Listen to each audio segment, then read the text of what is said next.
வள்ளலார் சொன்ன இந்த 5 பூ நம் வசம் இருந்தால் இந்த உலகம் நம் வசமாகும். அந்த 5 பூ என்ன? அதனை நம் வசப்படுத்துவது எப்படி?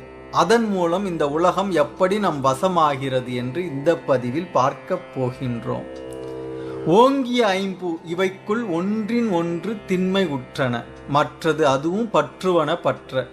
தாங்கிய சக்திகளின் பெருங்கூட்டம் கலையா தன்மை புரிந்து ஆங்காங்கு தனித்தனி நின்று இலங்கி தேங்கிய போதவை கலைய செய்கை பல புரிந்து திகழொளியாய் அருள்வெளியாய் திரவில் ஒளிவெளியில் பாங்குற நேர் விளங்குகின்ற திருவடியின் பெருமை பகுத்துரைத்து வல்லவரார் பகராயன் தோழி என்று பாடுகின்றார் வல்லற் பெருமான்.